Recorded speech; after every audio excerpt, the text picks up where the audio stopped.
दोस्तों, किसी के मन की बात पढ़ना ये भी एक कला होती है। इसका मेन रहस्य ये है कि लोगों की कला को पढ़ना के लिए कुछ ना कुछ जानना बहुत ज़रूरी होता है। इसके लिए कुछ बातें इस बौद्ध कथा के माध्यम से बताई हैं, बौद्ध कहानी के माध्यम से जो बताई हैं, जो हम आप लोगों को बताएंगे। उसमें ये बताया गया है कि लोगों के मन की बातों को किस तरह से पढ़ा जा सकता है, किस तरह से उनकी बातों को पढ़ कर के और दूसरे के दिल की बात को, दूसरे के दिल के मन को किस तरह से समझा जा सकता है और पढ़ा जा सकता है। किसी ने खूब कहा है कि किसी के दिल की बात पढ़ने के लिए एक कला होनी चाहिए। वास्तविकता यही है।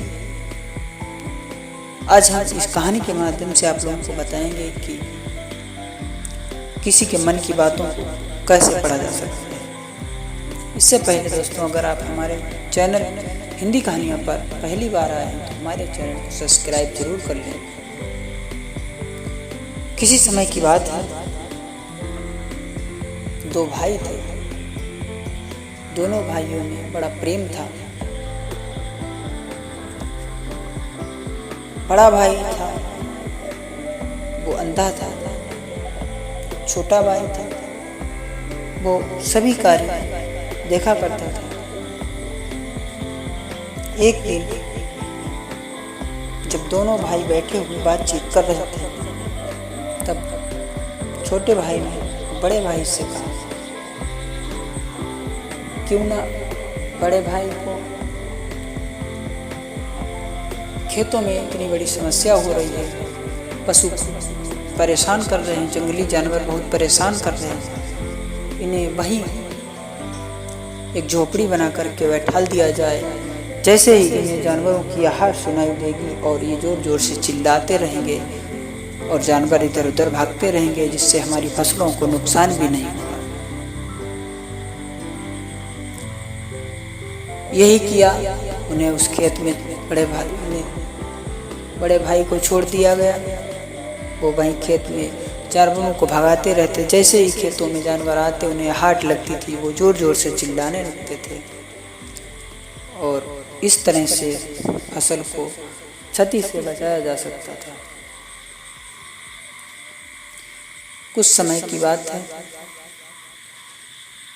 खेत में अचानक एक शेर आता है। उस शेर ने खेत में लगे बांध को तोड़ दिया। तोड़ता हुआ वो निकलता गया। वो जोर जोर से चिल्लाते रहे, तभी वो निकलता गया। जैसे ही देखा, वो केवल शेर नहीं था, वो शेर के पीछे एक राजा भी था। जैसे ही उन्हें उस राजे की आहट सुनाई दी, तभी वो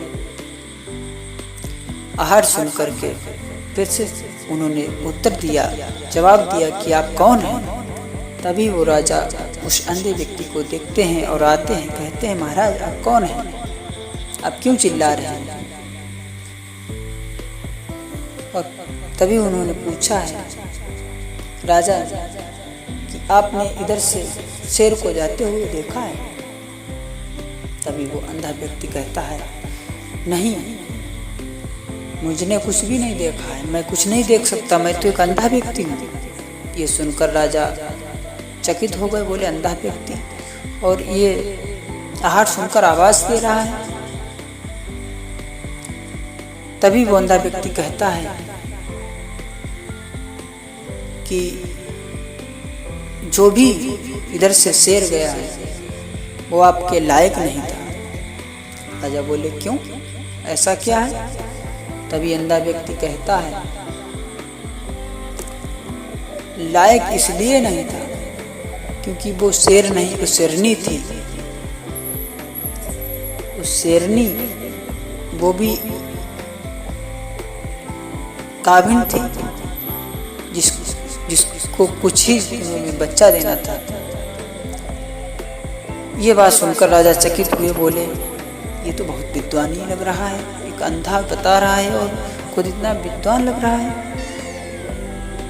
तभी ये सब सुन करके राजा ने मन में दिमाग लगाया कि ये तो बहुत बड़ा विद्वान है, क्यों ना इसे महल ले चले और इससे कुछ ना कुछ सवाल पूछ सके, ये तो बहुत ही ज्ञानी है। ये सुनकर राजा उसे अपने महल लेके गए और उससे पूछा, महाराज आप इतने बड़े ज्ञानी हैं कि आपने बताया है कि आप अंधे हैं, और फिर आपने ये कैसे बता दिया कि शेर नहीं शेरनी आपके लायक नहीं। तभी वो कहने लगे, नहीं है तो आप इसकी जानकारी करवा लीजिए। तभी राजा ने अपनी सेना को आदेश दिया और कहा कि देखिए, जाइए पता करिए जो अभी ये आगे गया है शेर है शेरनी है। जैसे ही राजा ने लोगों को भेजा और वो लोग गए, उन्होंने देखा वास्तविक वो शेरनी थी और एक बच्चा देने वाली थी। तभी राजा ने उससे ये पूछा अंधे व्यक्ति से कि वास्तविकता ये है कि आपने इसका पता कैसे लगाया। तब उन्होंने बताया कि अगर ये शेर होता तो ये खेत में बंधे हुए बांध को लांघ करके ऊंची छलांग मार के निकल जाता, लेकिन ये शेरनी गाभिन होने की वजह से लांघ नहीं सकती क्योंकि इसके बच्चे को क्षति पहुंच सकती थी, इसीलिए तोड़ करके निकली। इसी से हमने अंदाजा लगा लिया कि ये जो है ये प्रेग्नेंट है। राजा ने मान लिया वास्तविकता यही है। राजा ने कहा, वो तो बहुत बड़ा ज्ञानी होते हुए भी इससे क्यों ना कुछ बात पूछ ली जाए। राजा ने कहा, तो आप ये बताइए कि मेरे घर में जो पत्नी है वो पतिव्रता है या नहीं। तभी वो व्यक्ति कहने लगा, महाराज इतने दिन शादी के लिए हो गए हैं, आप इतने दिन के बाद ये सब क्यों पूछ रहे हैं। तभी राजा कहने लगे, नहीं आपको ये सब कुछ बताना होगा, अन्यथा तुम्हें सूली दी जाएगी। तभी राजा ने ये बात कही। तभी अंधे व्यक्ति ने कहा, ठीक है महाराज, लेकिन इसके लिए आप मुझे कोई दंड तो नहीं देंगे। मैं बता तो जरूर दूंगा। तभी राजा ने जवाब दिया, नहीं महाराज, आप जो भी कहेंगे मैं उसे स्वीकार करूँगा। तभी अंधा व्यक्ति कहता है, ठीक है महाराज, आप अपनी पत्नी को मेरे साथ कुछ घंटे के लिए, कुछ मिनटों के लिए एक कमरे में छोड़ दीजिए। मैं उसे का पता लगा करके आपको पूरी बात बता दूँगा। ये सब सुन राजा क्रोधित तो हुए, लेकिन वचन दे चुके थे। तभी राजा ने ये मंजूरी दी और अपनी पत्नी को उसके साथ कमरे में बंद करवा दिया। जैसे ही अंधा व्यक्ति अंदर गया और बोला, देखिए मैं तुम्हें सिर्फ एक बार छूना चाहता हूँ। इतना सुनते ही राजा की पत्नी ने सोचा न समझा, उसे लात घूसो सभी प्रकार से पीटना शुरू किया। जैसे तैसे गेट खोल करके जब वो बाहर आया, राजा के पास पहुंचा और राजा को जा करके बोला, महाराज आपकी पत्नी पतिव्रता नहीं है। ये सुन राजा को बहुत गुस्सा हुई। राजा ने तलवार निकाली और राजा जाकर के रानी के पास पहुंचे और बोले, आप मुझे सच सच बताइए, वरना मैं तुम्हें जान से मारूंगा। तभी रानी कहती है, जी महाराज पूछिए। राजा कहता है, रानी तुम पतिव्रता हो या नहीं। तभी रानी कहती है, नहीं महाराज मैं पतिव्रता नहीं हूँ, आप भले ही मुझे मार दीजिए। क्योंकि वो सब सुनकर के राजा वापस आए। राजा ने उससे फिर पूछा कि आप ये बताइए, आपने पता कैसे लगाया। अंधे व्यक्ति ने कहा, पता तो मैंने इसलिए लगाया क्योंकि मैंने अपनी पत्नी से सिर्फ एक बार छूने के लिए कहा था, लेकिन आपकी पत्नी ने मना नहीं किया मुझे। अगर वो पतिव्रता होती तो वो मना कर देती कि मैं तुम्हें छूने नहीं दूंगा, इनकार कर देती।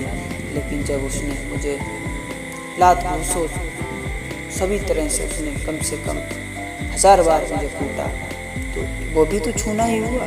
उसने मुझे 1000 बार छुआ। तो इसलिए मैं कहता हूँ कि अपनी पत्नी पतिव्रता नहीं है। पतिव्रता स्त्री का एक ही नियम होता है कि वो पराए पति को, पराए मर्द को कभी हाथ नहीं लगाती। ये सब सुन करके राजा ने उसकी बात पर यकीन किया और राजा ने उसे इनाम दिया और कुछ बताया कि ये सब आप कैसे जानते हैं। तब उसने राजा को पूरी बात बताई कि किसी की बात को, किसी के मन की बात को जानने के लिए उसकी आँखों का बदलाव, उसके स्वभाव और उसके हाथ पैरों का ढीलपन, उसका चाल चलन, उसी के हिसाब से उसे सब कुछ पहचाना जा सकता है। मैं भी पहले अंधा नहीं था, मैंने आँखों से देखा और लोगों को बात करते हुए उनकी आँखों के चाल चलन और स्वभाव को देखा। अगर कोई व्यक्ति आपकी बातों को झूठ साबित करना चाहता है या खुद को झूठा है तो वो आपके आँखों में आँखें मिला करके बात नहीं करेगा और हाथों का इशारा और शरीर का ढील ढाल वो भी आपके सामने सही से नहीं करेगा, क्योंकि उसे लगता है कि मैं कहीं ना कहीं मुझे डर है, कहीं ना कहीं मैं फंस सकता हूँ, इसलिए वो जो है आपकी आँखों में आँखें डालकर बातें नहीं करेगा। इसी से सब कुछ पता लगाया जा सकता है। अगर हमारी वीडियो अच्छी लगी हो दोस्तों तो वीडियो को लाइक और चैनल को सब्सक्राइब जरूर करें।